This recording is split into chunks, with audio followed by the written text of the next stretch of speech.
Attorney General Merrick Garland has announced that the Department of Justice plans on filing a lawsuit against the state of Texas over its anti-abortion law. He gave a press conference today to announce the lawsuit and the reasons for why he believes that the anti-abortion law is unconstitutional. Let's watch.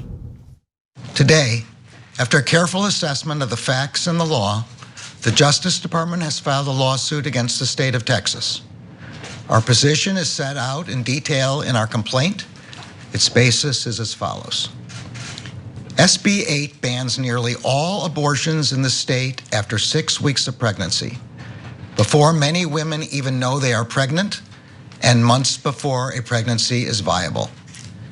It does so even in cases of rape, sexual abuse, or incest.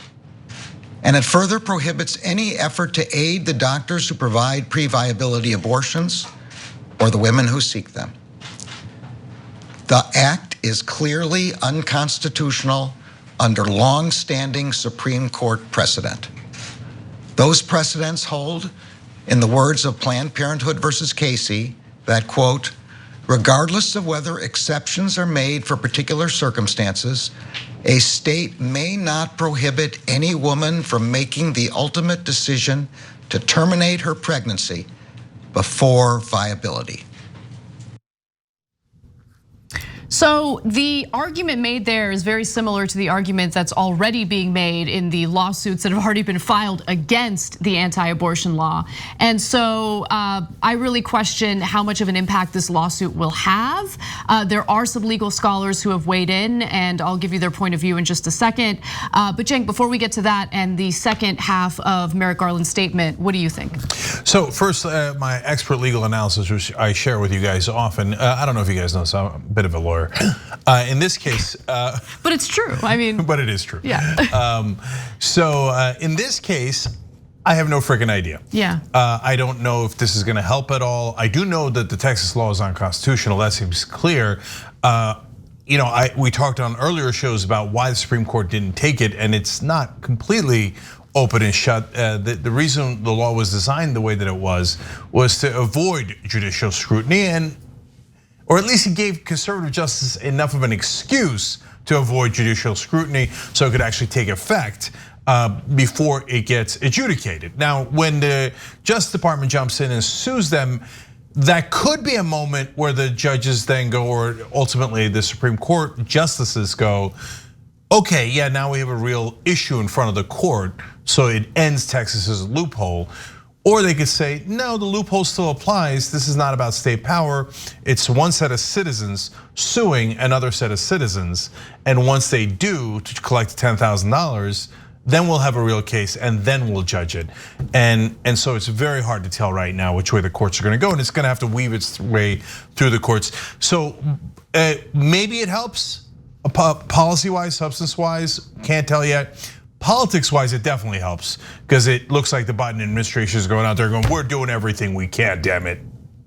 Right, so they write in the Washington Post that the suit asks a judge to declare the measure unlawful, block its enforcement, and protect the rights that Texas has violated.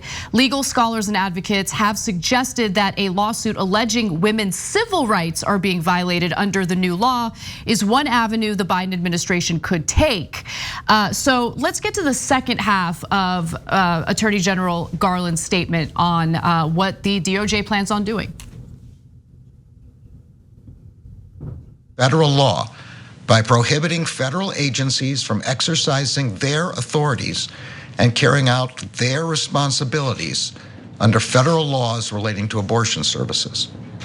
It also subjects federal employees and non-governmental partners who implement those laws to civil liability and penalties. Among the federal agencies and programs whose operations the statute unconstitutionally restricts are the Labor Department's Job Corps program, the Defense Department's TRICARE Health program, the Office of Refugee Resettlement, the Bureau of Prisons, the Centers for Medicare and Medicaid Services, and the Office of Personnel Management. The complaint therefore seeks a declaratory judgment that SB 8 is invalid under the Supremacy Clause and the 14th Amendment, is preempted by federal law and violates the doctrine of intergovernmental immunity.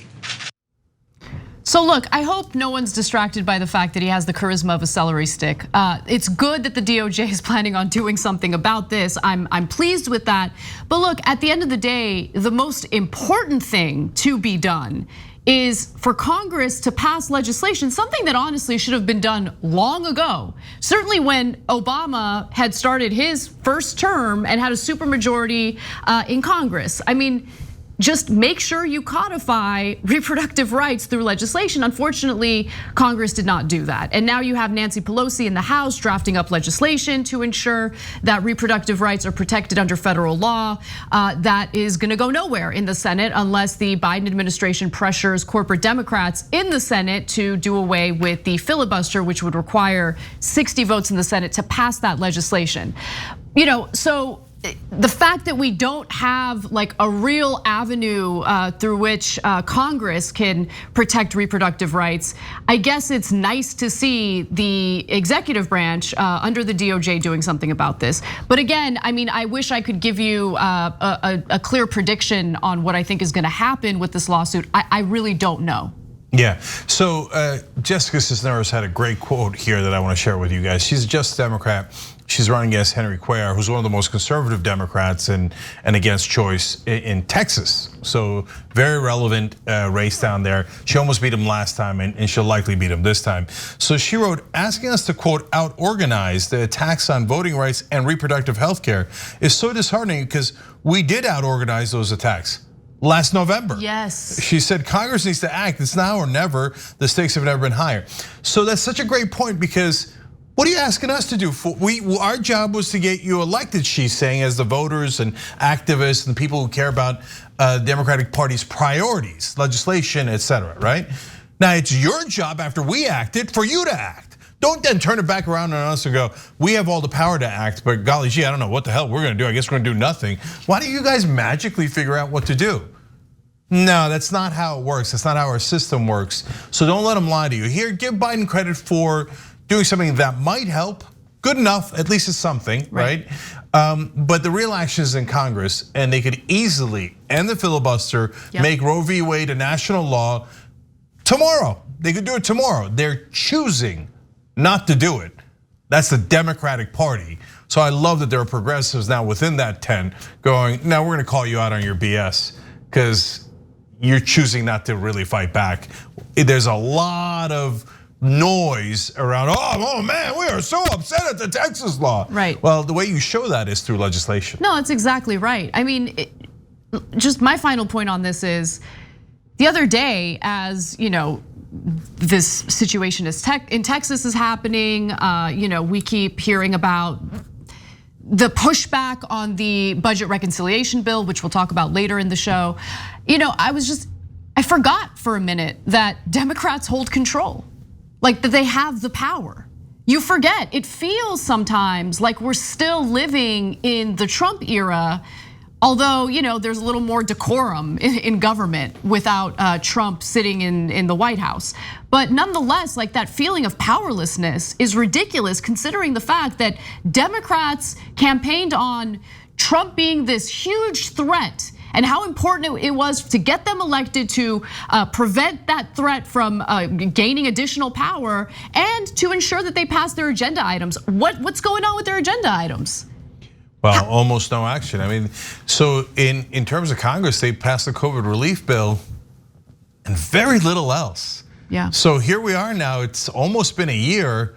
FDR 2.0 hasn't been spotted anywhere near DC. You remember when they used to talk about that nonsense? Yeah, well, this is put up or shut up time. Thanks for watching The Young Turks, really appreciate it. Another way to show support is through YouTube memberships. You'll get to interact with us more. There's live chat emojis, badges. You've got emojis of me, Anna, John, JR. So those are super fun. But you also get playback of our exclusive member-only shows and specials right after they air. So all of that, all you gotta do is click that join button right underneath the video. Thank you.